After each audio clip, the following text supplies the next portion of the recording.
A sudden channel storm whips the coast of Normandy. Off Omaha Beach lies the convoy carrying the 83rd. Ships break up and run aground.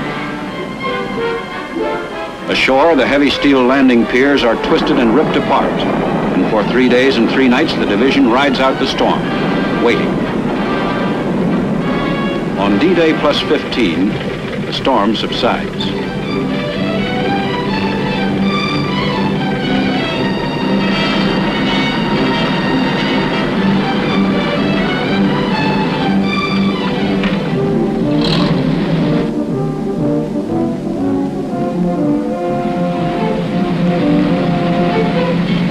Another 3 days and 3 nights pass before men and equipment of the 83rd Infantry Division finally get ashore and into their assembly area.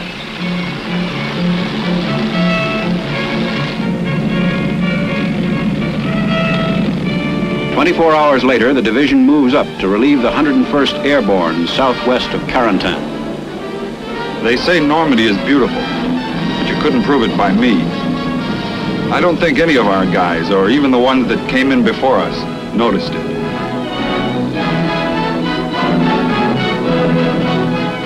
And the civilians.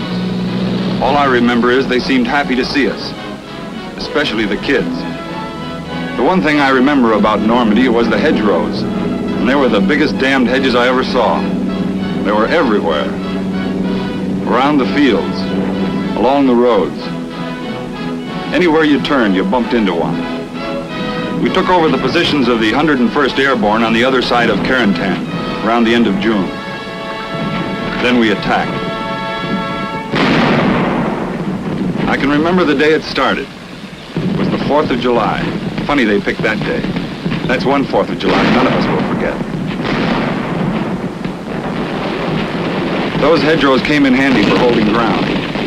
The only trouble was the Germans were using them too. I said those hedges were the biggest damned hedges I'd ever seen, and the toughest too. Worse than barbed wire. They were more like a stone wall, only worse. You could go over a stone wall, but you had to go through these hedges.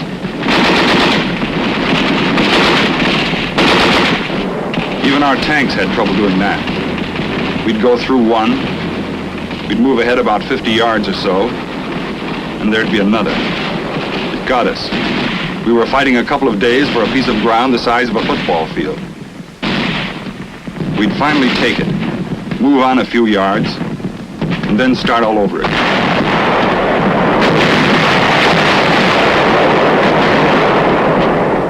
All the time you had this feeling of being hemmed in.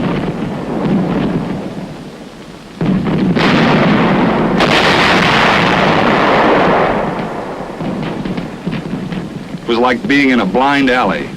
You couldn't move. You couldn't see.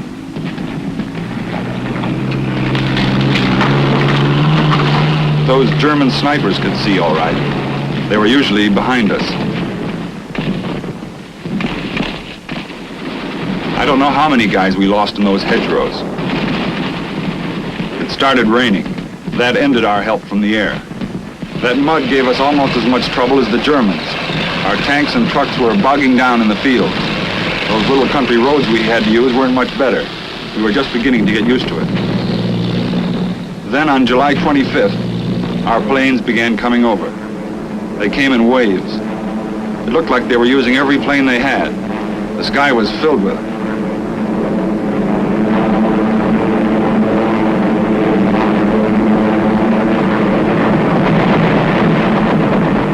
After they finished with the Germans, the going wasn't so tough.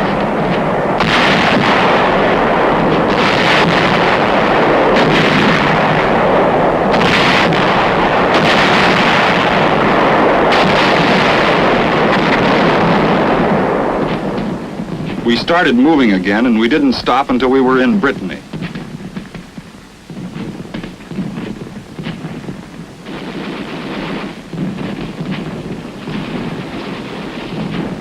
It took us 23 days to get out of Normandy.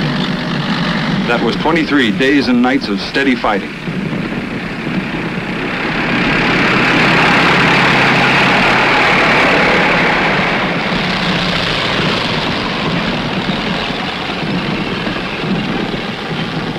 gave us a few days' rest and we started again. We were heading for St. Malo. In Normandy, it was the foot soldiers. They did most of the work. Now it was up to the artillery. The division's objective was St. Malo and Dinard.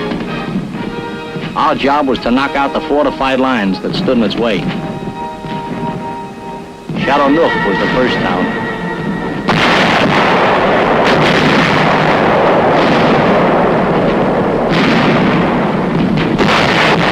We took it and kept right on moving.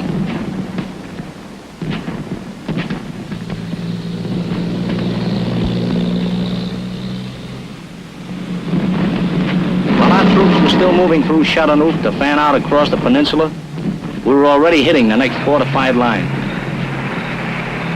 We flattened it and kept on moving. It took us 3 days to reach the outskirts of St. Malo. By that time, the Air Force was already pounding the citadel. We set up our guns and pitched in. The next day, our troops started moving into the city.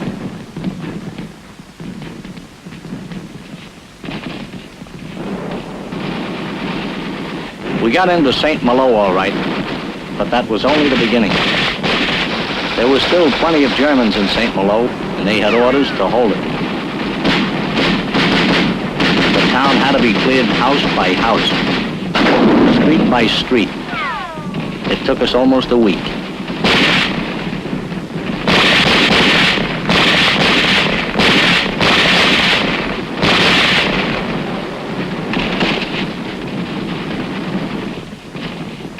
We were still fighting in the streets when elements of the division began moving on Dinard on the other side of the estuary.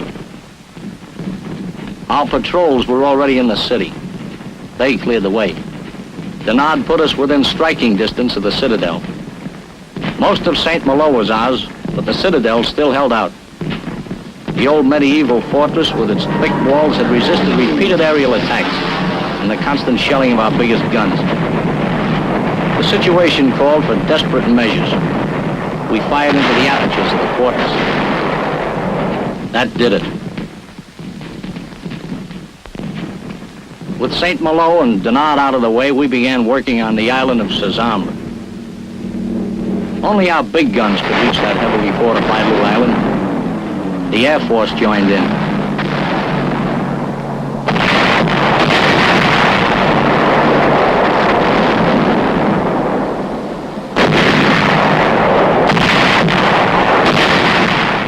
It wasn't long. General Macon himself went out to accept the surrender.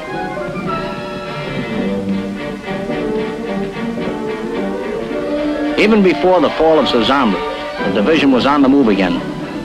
A battalion combat team was fighting its way west to help take the important port of Brest. The rest of the division headed inland.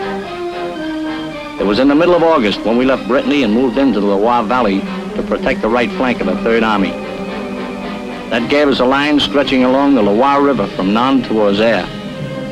That's quite a stretch, for a division anyway. In the signal company, we had about 800 miles of open wire to maintain. We had so many circuits, we had trouble keeping track of them. You see, the area the division had to watch reached from Brittany to the middle of France. That's close to 300 miles.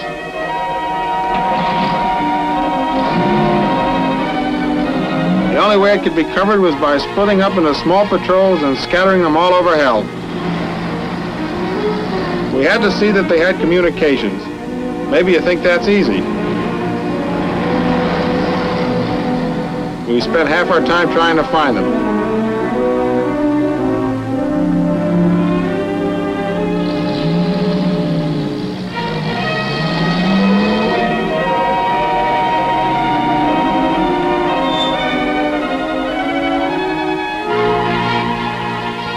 Our motor messengers got a workout. They were making 80-mile runs 2 or 3 times a day. What we really needed for the job were L5s. We had a few, but we could have used a fleet of them.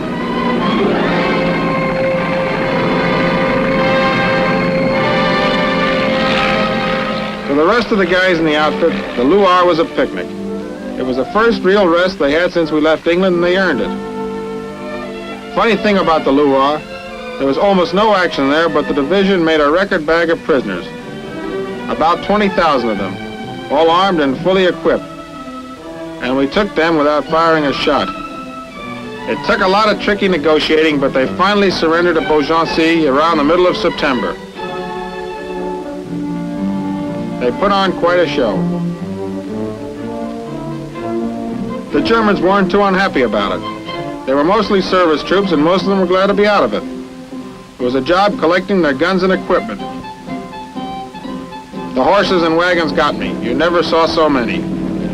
A few weeks after the surrender at Beaugency, the division got orders to move again. We moved east out of France and into Luxembourg. We finished clearing it and stayed there. A couple of months later, we headed toward Germany to relieve the 4th Infantry Division. It was around the beginning of December when the division moved into the Hurtgen. Most of our guys had never even heard of the place. I was with the engineers of the 83rd. We were moving slow.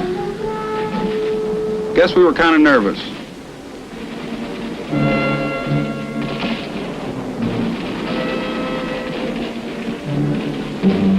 You couldn't see anything, but we'd heard stories.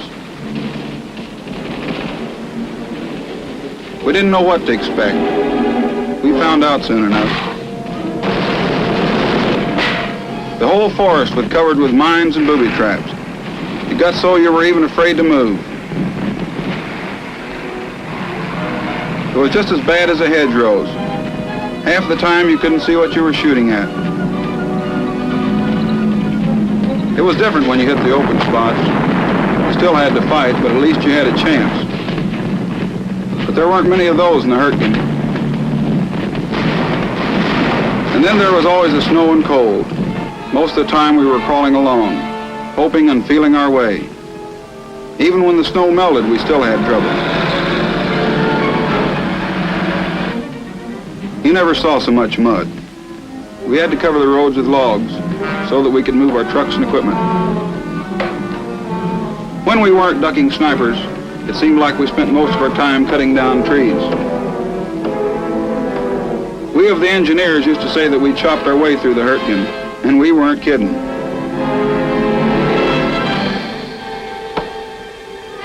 If we weren't cutting down trees for roads, we were building shelters and CPs. When we first came into the Hurtgen, it was early December.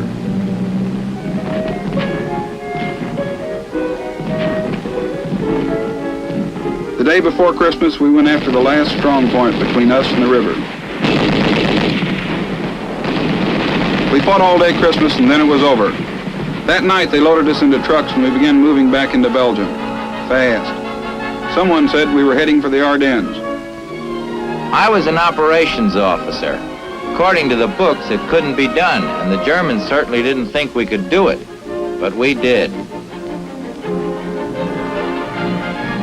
24 hours after leaving the Roer, elements of the division were in the Ardennes and had made contact with the Germans.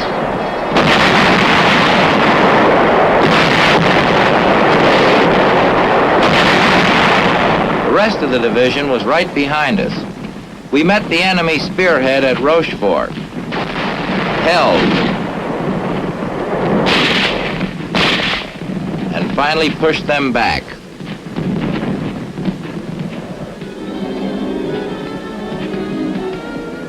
In the Ardennes, we were fighting two battles, one against the Germans, the other against the weather. It's hard to say which was the worst. We had just as many casualties from the cold and snow. Certainly it gave us more trouble. It stalled our armored units, disrupted supply and communications, and froze our weapons. There was little we could do to fight it. But in spite of the snow and cold, we kept after them. We kept after the enemy and we beat him. It had taken almost a month of steady fighting to do it.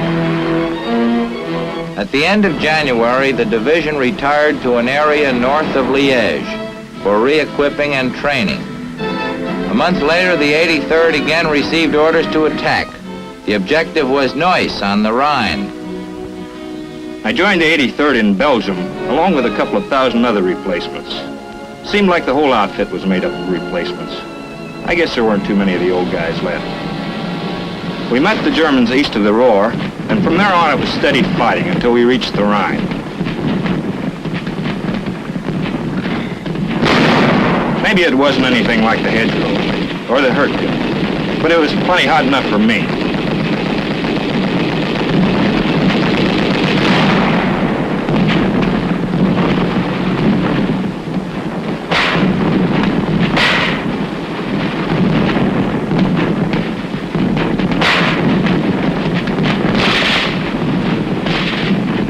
I was sure glad when we got to Neuss.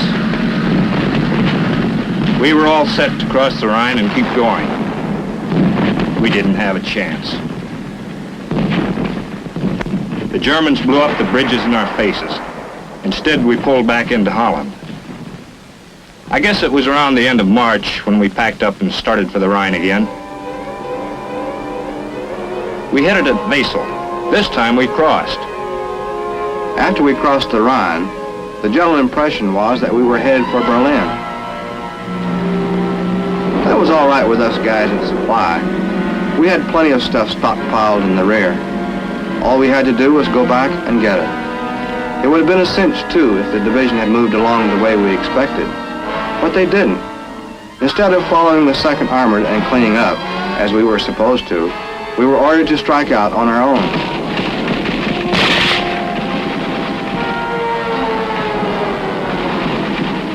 It wasn't so bad at first.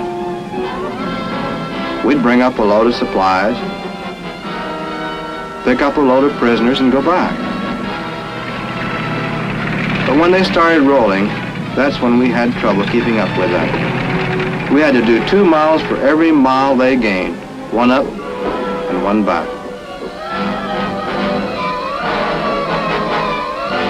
They crossed the Weser.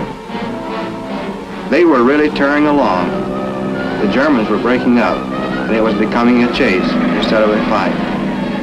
By now, the division was using anything that moved to carry troops. That's when everyone began calling us the ragtag circus. We looked it. Half the time we were alongside or ahead of the 2nd Armored, and it got to be a race.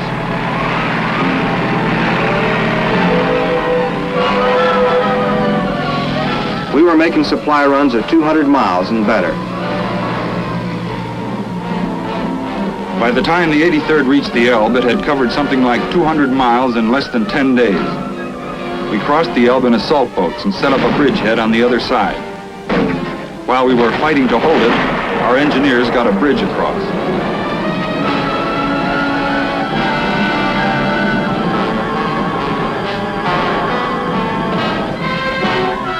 Reinforcements began coming.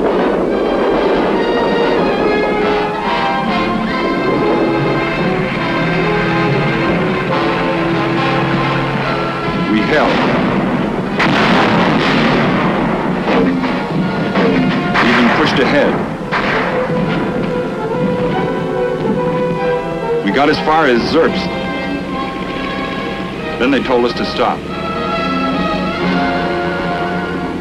And we stopped. It was tough. Berlin was only 40 miles away. It took a year to come over 2,500 miles across Europe. We could have gone on, but the 83rd had done its job. 4 days later, the European war ended.